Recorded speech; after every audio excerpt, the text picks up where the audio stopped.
We moved to this area in the early 1990s. Southwater then was a small, friendly village surrounded by working agricultural land, arable, pasture, grazing livestock. A very nice place to live, well separated from Horsham and surrounding communities by the agricultural land and fields.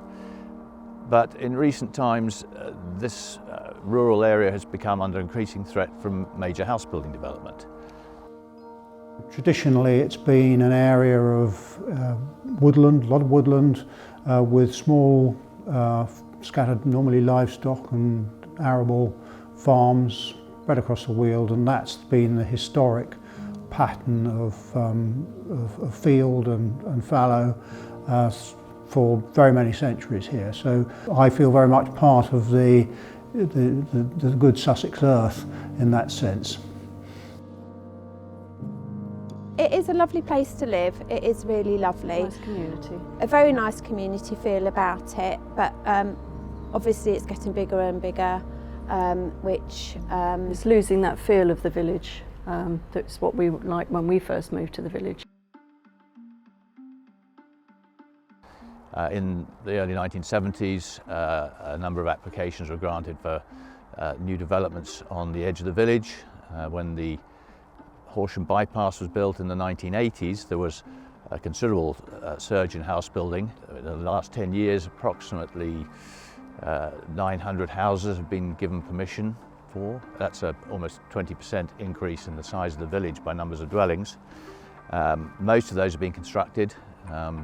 Bovis Homes, Miller Homes, Berkeley Homes have all had major developments in and around the village. There are still 300 homes in the village which are under construction but not yet completed, and will be completed in the next 5 or so years. The number of houses and the population of Southwater has expanded really quite exponentially. I think there were about in 2021, I think there were reckoned to be 9,400 people. The Broadacres development, I think, is going to add about another 1,300 people in the number of houses, 2.2, 2.4 people per house. But aside from that, now we have the threat of a much bigger development, a 1,500 home development, which will massively increase the size of the village. It will increase the population in the village by roughly a third, up to current population is around 10,000. So we'll be looking at around 13,000 to 14,000 people. That's going to be extremely difficult for a settlement like Southwater to bed in and come to terms with, because there is this organic rate of growth that a local community can put up with. If you go way beyond that, then its ability to absorb, its ability to adjust, and its ability, put it bluntly, to welcome and incoming homeowners and make them feel part of the community is in some way compromised if you exceed that sort of rate of growth. The two landowners who stand to make very substantial profits if this development goes ahead are Christ Hospital School, who own a lot of land around this area, and the Aubrey Fletcher Trust. Christ Hospital have not made any secret in the past of their desire to try and develop some of the land around the school, and this is the latest manifestation of that wish. It is not on their doorstep. They won't be impacted by it, other than in a very no doubt welcome increase in their bank balances if it goes ahead. The Aubrey Fletcher family live and farm in Berkshire. They haven't been actively farming or living here for many years.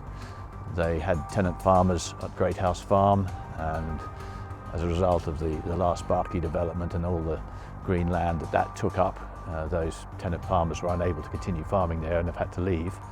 It's ironic that Sir Henry Aubrey Fletcher, who was he's the head of that family, was previously the chairman of the Country Landowners Association, and I read an interview with him in Country Life magazine in which he said that nothing gave greater pleasure than watching the cows come and graze at your fence. It might be a pleasure for him in Buckinghamshire on his 1,500 acres, but it won't be a pleasure for the residents of Southwater if this development goes ahead. There won't be any fields for the cows to graze in.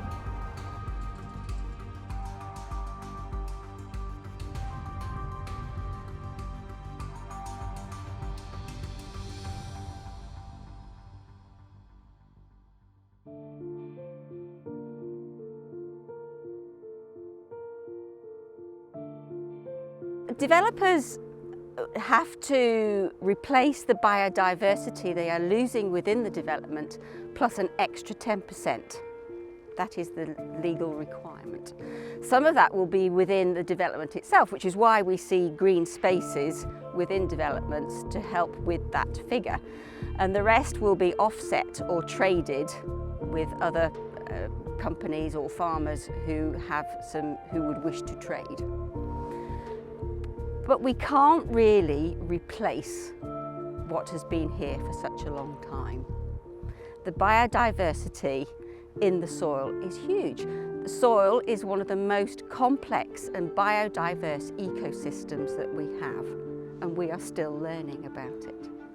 So you may say, okay, well, it's 270 acres of land, surely we can produce food to replace this on other agricultural land around the UK. Well, it's not quite as simple as that, because British farmers are already highly efficient, and we're using all the technologies that we can to maintain that level of efficiency. So we can't just say we will produce more from less land, because the remaining agricultural land we have is increasingly under pressure anyway from development, and we're doing all we can to produce good quality, high yielding crops anyway on that land. Whilst farmers' main job is to grow crops and raise livestock, they're also very mindful of the environment in which they farm. They are in fact custodians of that land for future generations. And if we lose these environmental features, it's a huge loss, not just to the wildlife on this land, but the surrounding wildlife, because those areas are not just habitats where wildlife live, but where they come in to feed. So I'm sure we've all heard about wildlife corridors, and they link areas of wildlife with one area to another. So we can't just have a concrete break in that. They've all got to be linked together to maintain the biodiversity within our district. The definition of ancient woodland is essentially any area of land that has been continuously wooded since 1600 AD.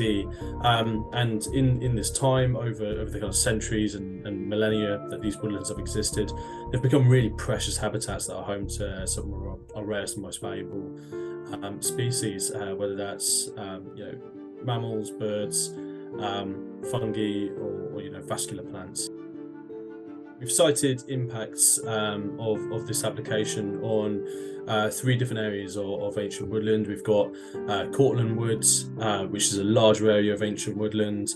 We've got Smith's Copse and Sparrow Copse, which is slightly further away from Cortland Wood and Smith's Copse. So, the things that we're concerned about, namely indirect impacts like noise, light pollution, dust pollution, the kind of adverse hydrological impacts that you might find from the kind of change in land use.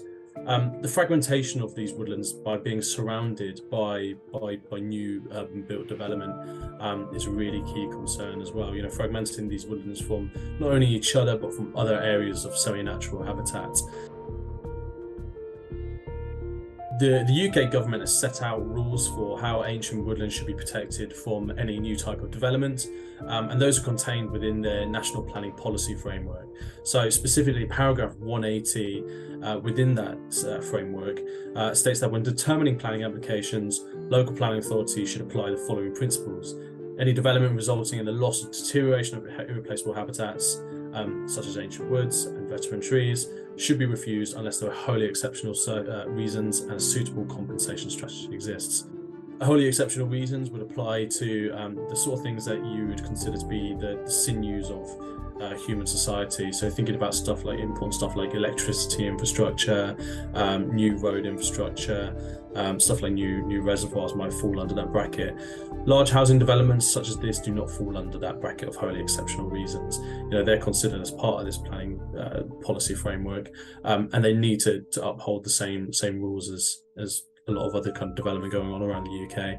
And at the moment, the current plans that we see, the 1,500 houses surrounding these areas of ancient woodland, they are in contravention of these rules. We believe that they will result in deterioration of irreplaceable habitats.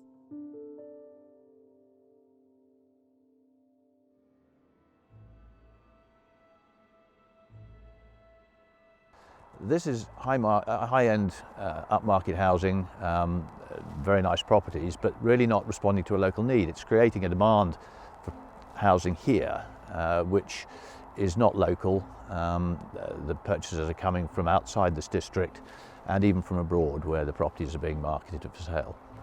Another major problem with this development is that it is going to massively increase the population of the village, and one of the most significant impacts of that will be the additional stress imposed on local hospital facilities, which are already overwhelmed and under-resourced. Southwater has already taken an enormous amount of development, so the imposition of a further 1,500 homes on the village would be absolutely outrageous, particularly the concept of creating multiple village centres, which is part of the developer's plan, which will fragment and divide the village.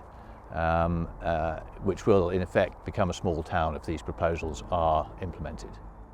You know, these once country lanes are now big housing estates, which is very, very sad. I feel that the history of Southwater is slowly disappearing. But where we are, we're up the north end, which will be directly opposite where we live, the houses. I mean, we go for walks across there with the dogs. And to think about it just being a big housing estate, it's directly opposite our houses, isn't it? Yeah, and the road up there, it would be so congested. Using government statistics about numbers of cars per household, these additional 1,500 homes will generate probably 2,500 additional cars. The roads around here are small, narrow lanes. The Worthing Road, which is the main access through the village, has pinch points which already create huge traffic jams. The access to the A24 at the north through the Hoppost roundabout is already very congested, and that congestion will increase if this development goes ahead. There is already a slow rollout of the building of the current phase of Broadacres, and we are in no illusion that the length of time that we as villagers will have to suffer the noise and disruption from Berkeley Homes from any further phasing of development will be monstrous. My fear is that nobody's going to look further than the needs of what they see as the development. They're not going to look at the consequences in terms of the inconvenience, the disruption, the congestion, and all the other things that go with it. At Prime Minister's Question Times on the 7th of December this year, the Prime Minister Rishi Sunak commented, "We are protecting the green belt. We will be investing millions to develop brownfield sites, and we're providing support and protection for local neighbourhood plans such as the Southwater Neighbourhood Plan, which is so central to this proposed development." Parish councils are an integral part of the planning system. They're the most local level of local democracy. They have a very formal role within the planning system as statutory consultees, as it's called, which means they have to be asked to give their views on relevant planning applications in their locality, and they have to participate in the production of local plans. Now, if a parish council feels strongly about planning matters, the planning system allows them to produce something called a neighbourhood plan, which is their contribution towards the sort of formal decision-making process. So what they do is come together to look at local issues, to look at where land might be allocated for development within their local community, to look about the things that matter to them in terms of decision-making for future development. So the neighbourhood plan has been proactive in providing an allocation to meet housing need of the district. Now, the referendum for the Southwater Neighbourhood Development Plan was successfully approved, and that the public, the residents of Southwater, accepted that was the plan they wished to proceed with, and was thus formally made by Horsham District Council on the 23rd of June 2021. The value of neighbourhood planning is often the coming together of the community to actually discuss and debate those issues. And although a neighbourhood plan, like a local plan produced by the district council, is a document, it's also a process in that the opportunity exists for people, say, to discuss and debate the issues which will then form the policies in that neighbourhood plan.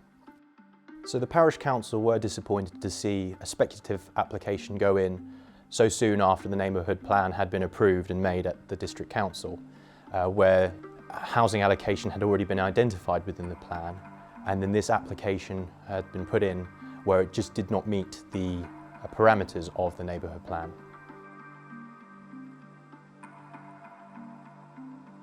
It was voted for and paid for by the people of Southwater, wasn't it? Yes. And if that's going to be ridden roughshod over and totally ignored, I mean, that's just ridiculous. I mean, what is the point of having a neighbourhood plan if that's going to happen? You know, do we all get our money back because we've paid for it? Well, I don't know. I mean, it's not, as I say, it doesn't seem like it's worth the paper it's written on. No, it's totally pointless.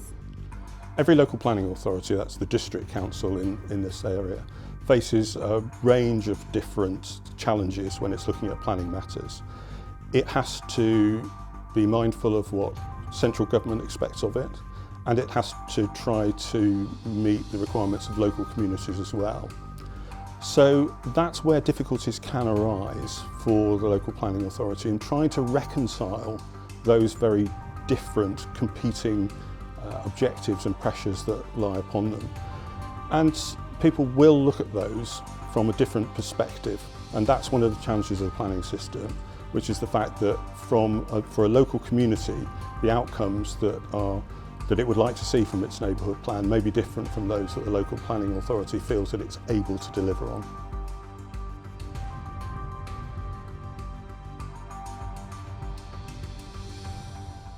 The important thing with local planning is that the views of local communities are taken into account and given proper weight.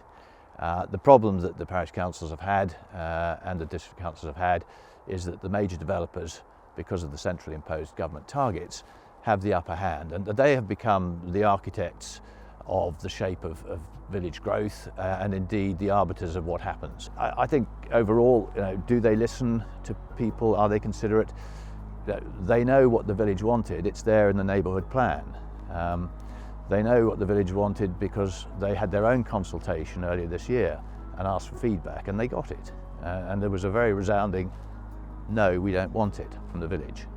But nevertheless, they've gone ahead with this application unamended and are seeking to get permission to put 1,500 more homes and ancillary buildings on this site. My personal opinions of Berkeley Homes, I'm sorry, it's very low. They think or would like to portray that they are considerate developers, but they are not. They ride roughshod over the local plans that Southwater put in place. They ignore the impact on listed and heritage properties and want to develop right next to them. One of the issues we had here in talking to people in the village was that they were not able to object to this proposal because the contracts they had with Berkeley Homes contained a clause which said that they were not allowed to object. I get quite emotional and upset about it because we don't need all these houses. They're not for local people, and we are being asked to sacrifice so much as villagers for the sake of profits from both Berkeley Homes and the landowners who sell their land to them.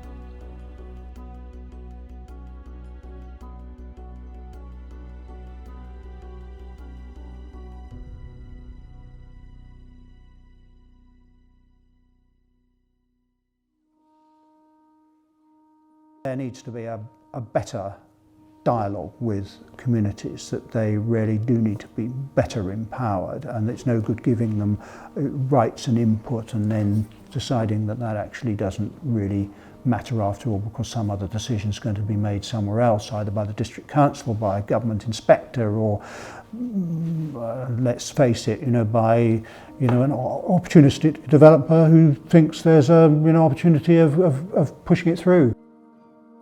For this planning application, there's huge numbers of objections on HDC's planning portal. We need to be listened to. We need our councillors to act on our views and represent us, and not just represent their own self-interest. Lots of people do say that what's the point? There is a point, because you don't want to look back and think, I could have done something. No. It's We're important. here to try and, do what we can. Yeah. Save our village, save Southwater. Yes. We don't want any more houses. No more houses. It's changed beyond recognition. The recently announced government U-turn on centrally imposed housing targets, making them no longer mandatory but only advisory, it represents a fundamental shift in planning policy. It will transfer the balance of power in local decision making from the developers and the house builders, who have been able to use the leverage of government targets to impose on local district councils their own models of housing development within their districts. And it will transfer that power to local democracy, to the views of the communities and the districts affected through their parish councils and their district councils. It's a huge opportunity, and it's one which local councils must embrace and must implement. This is their opportunity to take back control and to allow decisions to be made which truly reflect the needs and the wishes of their local communities. The leader of Horsham District Council, Councillor Chowton, on his election to the chair of the council, commented, "I want to protect and enhance Horsham Town, our historic villages and beautiful countryside, not build all over it with imposed housing numbers." These are strong words. They reflect a new policy, and the hope and strong expectation is that they will be reflected in the local planning practice going forward, and in particular in the context of this latest application for Southwater.